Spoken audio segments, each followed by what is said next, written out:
और यही वजह है कि इस बार लोकसभा चुनाव में पार्टियां पिछले बार के मुकाबले दोगुना खर्च कर सकती हैं।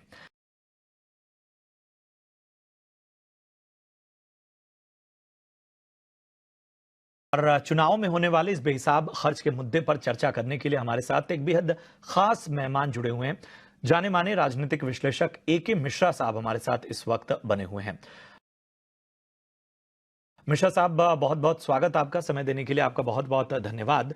सबसे पहले तो मुझे याद आता है कि एक दौर था जब लोग हेलीकॉप्टर देखने किसी की सभा में जाते थे। नेता छोटा हो या बड़ा, इससे फर्क नहीं पड़ता था, हेलीकॉप्टर देखने जाते थे। जाहिर है अब हेलीकॉप्टर और बाकी चीजें जो हैं वो उतना हैरान नहीं करती लोगों को, क्योंकि लोग अब खुद उनमें सवार होने लगे हैं।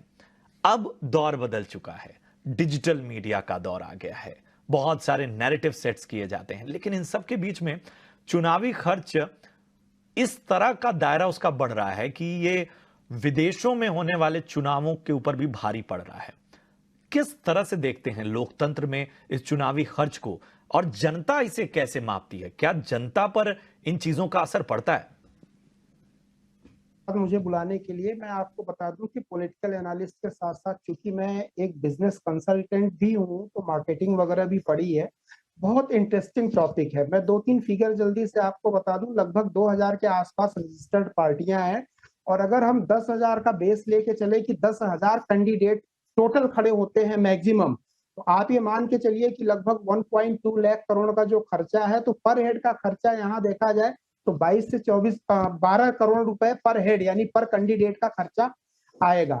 अब देखिए बात क्या है, ह्यूमन सिविलाइजेशन, यानी आदमी जब से इस धरती पे आया है, सभ्यता जब से हुई है, तब से लेके अब तक का ये रिकॉर्ड बनेगा कि ह्यूमन सिविलाइजेशन का सबसे बड़ा चुनाव ये है, और सबसे ज्यादा खर्चा होगा, और सबसे ज्यादा लोग इसमें एक्टिव होकर पार्टिसिपेट करेंगे। लगभग 99 करोड़ के आसपास वोटर हैं, डायरेक्ट इनडायरेक्ट, छोटे बच्चे भी शामिल होते हैं। रही बात हेलीकॉप्टर की, तो हमने खुद वो दौर देखे हैं कि एम्बेसडर भी आ जाती थी तो भीड़ लगती थी देखने के लिए कि मोटर गाड़ी या कार क्या होती है। अब माइक्रो और मैक्रो लेवल पे देखिए कि लगभग 1.2 लाख करोड़ का तो एस्टिमेटेड है, 2,500 करोड़ के आसपास का गवर्नमेंट ने बजट दिया है इलेक्शन कमीशन को ये पूरा इलेक्शन कंडक्ट कराने के लिए, तो ये 2,500 भी जोड़ दीजिए। मैक्रो लेवल पे जो खर्चे हैं वो सबको दिखते हैं, बड़े बड़े, जैसे मीडिया मैनेजमेंट, किसी ने होर्डिंग लगाया, पोस्टर लगाया, रैली की, हेलीकॉप्टर किया। माइक्रो लेवल पे जो खर्चे हैं वो आज भी कैलकुलेट नहीं होते हैं। जैसे एक कार्यकर्ता अपनी मोटरसाइकिल उठा के 4 महीने तक एक्टिव रहेगा, तो डेली 1 लीटर वो पेट्रोल भी भरवाएगा, उसके साथ मिनरल वाटर भी पिएगा, चाय समोसे भी खाएगा। बड़े लेवल पे, मास लेवल पे जो होता है कि पार्टी ही कंडक्ट करवाती है सामूहिक रूप से नाश्ता भोजन, वो तो आ जाता है, वो पकड़ में, काउंट में आ जाता है।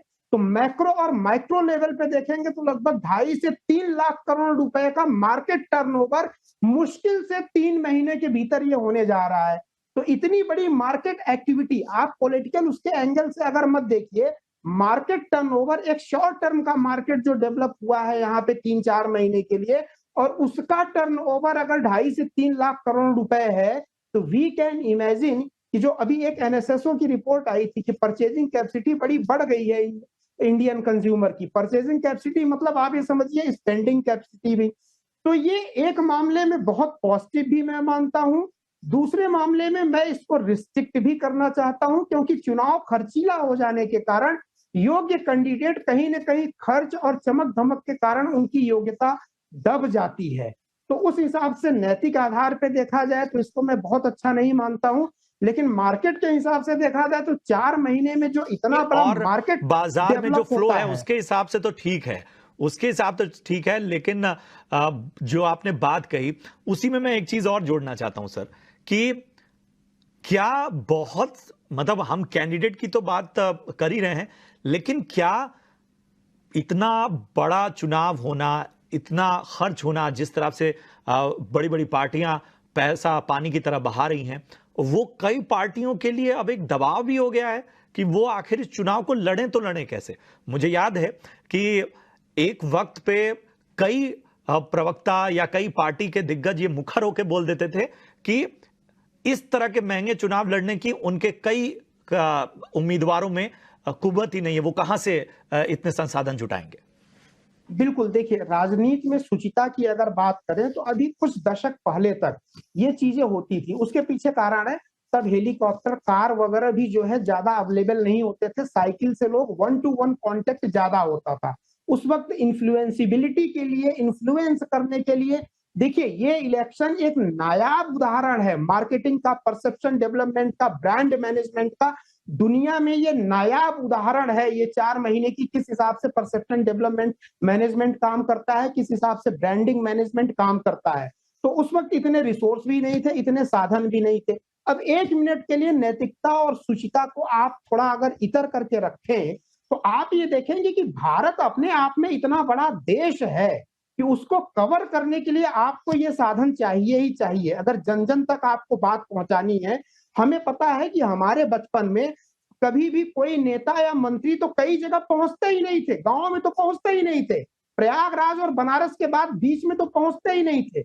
लेकिन अगर गांव गांव में पहुंचना है, तहसील लेवल या मैक्सिमम कवरेज करनी है, तो आपको सुविधाएं चाहिए ही चाहिए।